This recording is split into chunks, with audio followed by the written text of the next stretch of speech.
Hey peeps, it's Robby Stanley here with Kristopher Martel. Hello. We're sitting in the press box at Bridgestone Arena. That we are.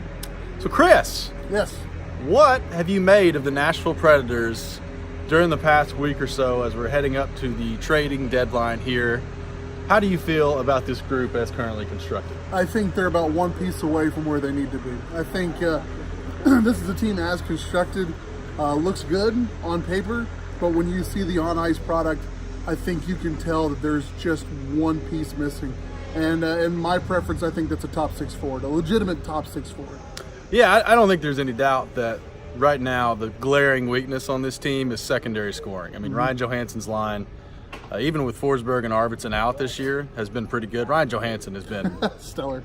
awesome all year, and I think sometimes people don't give him enough credit for how good he's been, but he's been very good. But if you're kind of taking a look now at David Poile's options, what are you comfortable parting with should they decide to do that come trade deadline time? I mean, that's a really good question. I mean, there's not a whole bunch of pieces that they're going to have. They're going to have a first-round draft pick. They're going to have Ellie Tolvanen. They're going to have the rights to Dante Fabro. And if you're looking at active roster players, you're not going to want to trade to Kevin Fiala.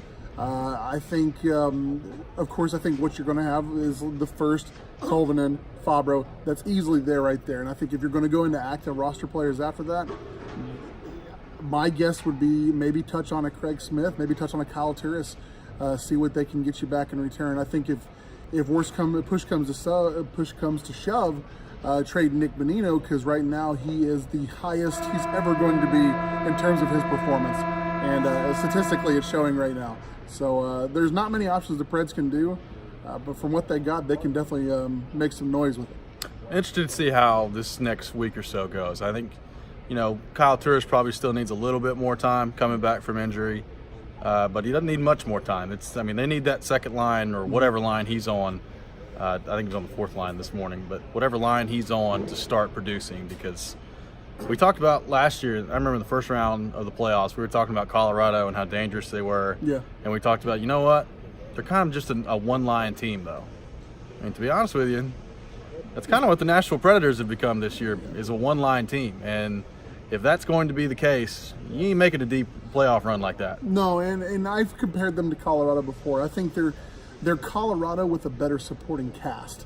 I think Colorado, defensively and goaltending-wise, is nowhere near where Nashville is. Nashville has elite defensemen and in relatively almost elite goaltending. I wouldn't consider any kind of goaltender really elite unless you're talking about like the Vasilevsky or like the Freddie Anderson, those guys that are going to be consistently stopping 96-97% of the pucks they're going to see.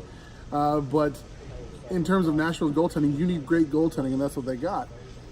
But you're right, they have one line that's executing right now. Jofa's the only line that's doing anything, and if they want to be successful, they've got to have scoring, and they've got to find it fast. They don't have much time left.